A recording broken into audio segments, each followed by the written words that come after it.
रिमझिम परी, कुछ तो बोलो बेटा। हमेशा तुम इतना बोलती रहती हो। बता दो सबको। हमें पता है कि तुम ऐसा नहीं कर सकती, लेकिन अगर तुम चुप रहोगी तो सबको लगेगा कि तुम ही गुनहगार हो। बोलो बेटा, बता दो सबको। अरे सुन रही हो ना? दादी सा, तुम यहाँ क्या करने आई हो? दरोगा बनकर हमारी पोती से पूछताछ करने आई हो? तुम्हें इंसाफ करने की जिम्मेदारी किसने दी?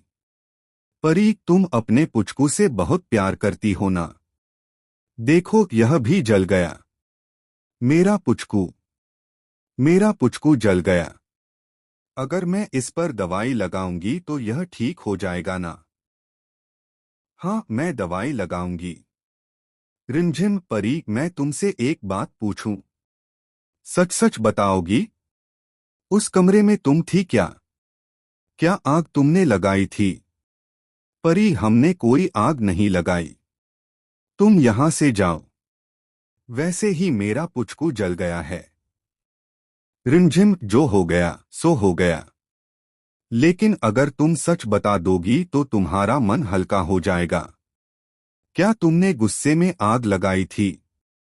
दादी सा, एक बार कह दिया ना कि तुम हमारी पोती से कोई सवाल नहीं करोगी। यहां से जाओ। रिमझिम, दादी सा, महल में जो कुछ भी हुआ है वह दोबारा नहीं होना चाहिए।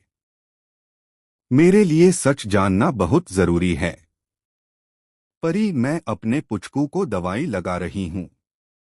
मुझे लगाने दो और तुम यहां से जाओ।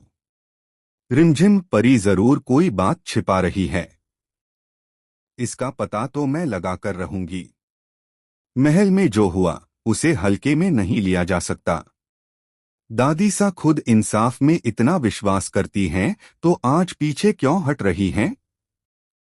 जब बात उनकी पोती की है तो सजा उसे भी मिलनी चाहिए। समीर का फैसला साफ है कि परी को सजा मिलेगी। लेकिन रिमझिम को यकीन है कि परी बेगुनाह है और वह असली गुनहगार को ढूंढ कर रहेगी।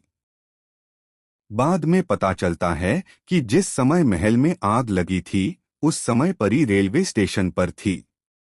इससे साबित होता है कि आग उसने नहीं लगाई। अब सवाल यह है कि आग किसने लगाई और क्यों? जांच के दौरान पता चलता है कि आग लगने के समय की सीसीटीवी फुटेज डिलीट कर दी गई थी। जब सिक्योरिटी हेड से पूछताछ होती है तो वह चौंकाने वाला खुलासा करता है कि फुटेज समीर के कहने पर डिलीट की गई थी। रिमझिम हैरान रह जाती है। वह सोचने लगती है कि आखिर समीर किसे बचाने की कोशिश कर रहा है। बाद में खुलासा होता है कि अविक डरा हुआ है और जेल जाने से घबरा रहा है। उसके शब्दों से संकेत मिलता है कि आग उसी से लगी थी, लेकिन समीर